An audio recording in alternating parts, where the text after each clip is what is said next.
বিশ্বনবীকে special surprise দেওয়ার জন্য আল্লাহ প্ল্যান করলেন।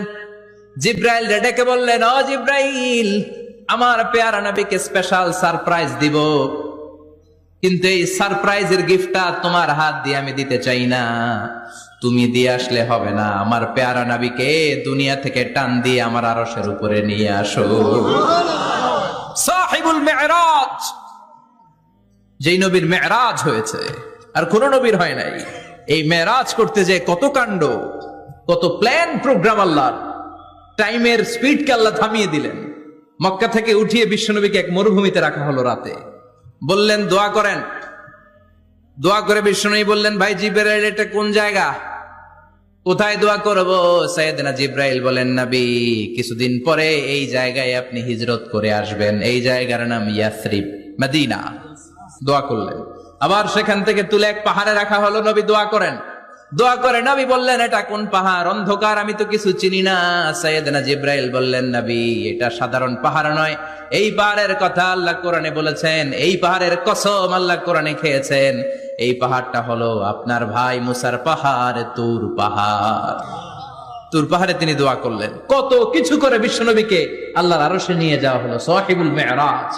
বিশ্বনবী ছাড়া আর কোন নবীর কি এরকম মেরাজ হয়েছে? সবাই বলেন হয়েছে। বিশ্বনবী মেরাজে গেলেন, মেরাজ থেকে ফিরে আসলেন।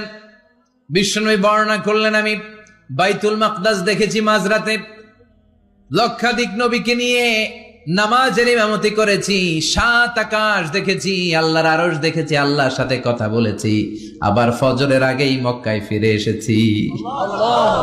সবাইকে খাইছে মোহাম্মদের মাথার তার ছিঁড়ে গেছে। নাউজুবিল্লাহ পড়ে। আবু জাহেল, উতবা, সাইবা সবাই মিলে একটা সুযোগ পেল। বললো, এতদিন আমরা আবু বকররে বুঝাইতে পারি না, আজকে মোহাম্মদ যে কথা বলে এটা বললে আবু বকররে আমাদের দলে নিয়ে আসা যাবে।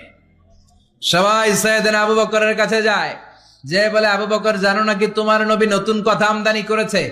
কি বলেছে আমার নবী? তোমার নবী বলে মাঝরাতে বাইতুল মাকদাস গিয়েছে। বাইতুল মাকদাসে তখন দ্রুতগামী ঘোড়া দিয়ে ছুটলেও যেতে লাগে 15 দিন। অ্যাবাউট টার্ন কাম ব্যাক, ফিরে আসতে আরো 15 দিন। মোট কয়দিন? 1 মাস। যেতে আসতে 1 মাস। তোমার নবী মাঝরাতে নাকি বাইতুল মুকাদ্দাসে ইমামতি করছে, 7 আকাশ ঘুরেছে, আল্লাহর আরশ দেখেছে, আল্লাহর সাথে কথা বলেছে, আবার ভোর হওয়ার আগে নাকি মক্কার জমিনে ফিরে এসেছে। আবু বকর বললেন, আসলেই কি আমার নবী এই কথা কইছে? সবাই এক বাক্যে বলে, হ্যাঁ, তোমার নবী মুহাম্মদ এই কথা বলেছে। আবু বকর দ্ব্যর্থহীন কণ্ঠে ঘোষণা করে দিলেন, আমার নবী যদি এই কথা বলে থাকে, আমার নবী সত্য বলেছে। সত্য বলেছে, তিনি কখনো মিথ্যা বলতে পারে? বিশ্বনবী খুশি হয়ে গেলেন। সাইয়েদনা আবু বকরের জন্য দোয়া করে দিলেন আর বললেন, আবু বকর, আনতা লাস্তা আবু বকর ফাকাত, আজকে থেকে তুমি শুধু আবু বকর নও, আজকে থেকে তুমি আবু বকর সিদ্দিক। সিদ্দিক, সত্য গ্রহণে, সত্য প্রকাশে, সত্য মানার ক্ষেত্রে আপোষহীন, কোনো আপোষ নাই। চিল্লা এখন ঠিক কিনা? সে আল্লাহ বললেন, ওয়াযকুর ফিল কিতাবি ইব্রাহিম ইন্নাহু কানা সিদ্দিকান নাবিয়্যা।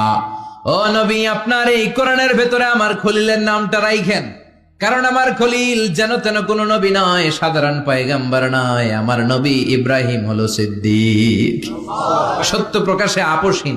এজন্য আল্লাহ খুশি হয়ে ওনার একটা টাইটেল দিলেন। টাইটেলটা হলো